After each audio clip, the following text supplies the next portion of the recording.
iPads and other devices are called tablets because they belong on tables. They are tested 20 centimeters away from that big guy that I showed you before. 20 centimeters away.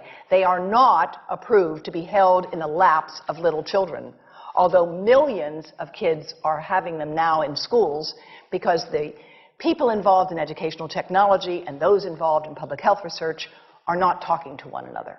Because if they were, they would understand that you're giving children a two-way microwave radiating device, and if you must give them such a device for learning purposes, put it on airplane mode so that it's not sending and receiving signals as it does otherwise. Now, this is some new modeling, again, that we've developed with colleagues in Brazil, and we can share with you how we've done it. We first start out with the MRI and create the model with 1 millimeter voxels, and this is quite a bit of work goes into creating this, and here is what it looks like after a period of 6 minutes. And that's really not as bad as it might look because you see the red area only gets partway through the eye of the adult, right? The one that we're really concerned about is this one with the young child. And this is a 3-year-old brain that we modeled. And you see that by the end of that 6-minute call, the peak radiation, yellow and red, is getting all the way into almost both eyes. And again, this is one call, and it's not going to kill anybody. It may not cause any biological effect whatsoever for 1 call or 2 calls or 3 calls. But the question is, what's the cumulative impact of this kind of exposure? How do we evaluate it? And I want to show you an example of some of the work that we are doing now that I'm releasing here for the first time. And this is a modeled microwave radiation dose of a 6-year-old with greater levels to the frontal and temporal lobes, eyes and cheek. And watch this here. Now, yellow, white, and red are the hottest, all right? And if you look carefully, you will see it's going into the eye, the nose. Do it again, just so you'll get to see it. And partly into the brainstem. Now, that's just showing you that there's going to be some exposure into that area of a young head. It doesn't tell you that there's any biological effect, right?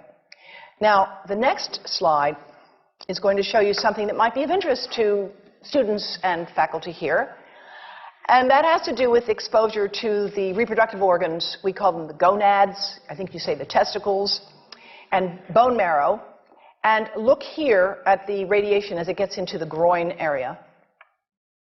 And that's just from having a mobile phone modeled into the pocket. And this, again, is based on a normalized SAR with I think we had a dipole antenna. Now, the breast. The breast is mostly fat, contains a lot of fluid.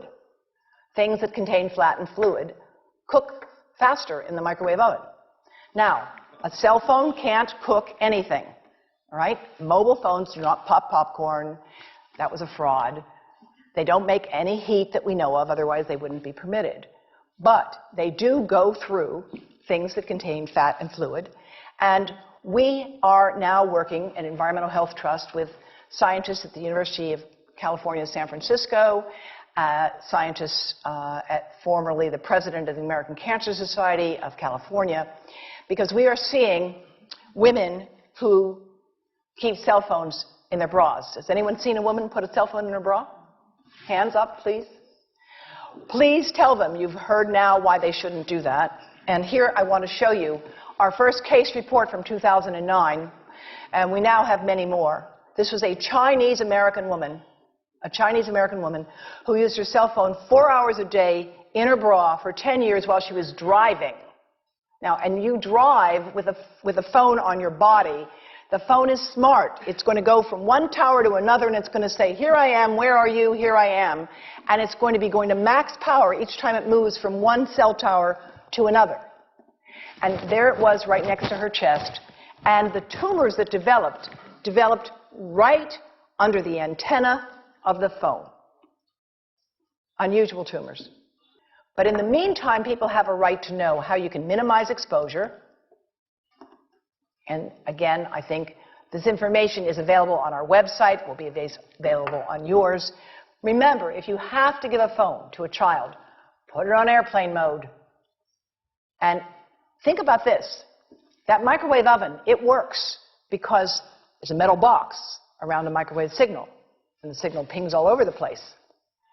Next time you get into an elevator or a train for any length of time, put your phone on airplane mode.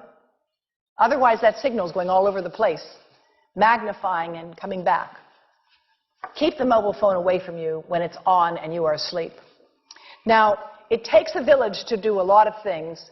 These are some of the people whose materials I've used today with their permission, and I can't read this list to you, but I want you to know that I feel really honored to be working with some of the most talented people in the world on this issue. And they have given me permission to share these materials with you. And I leave you with this thought from Albert Einstein. The world is not dangerous because of those who do harm, but because of those who look at it without doing anything. So, thank you.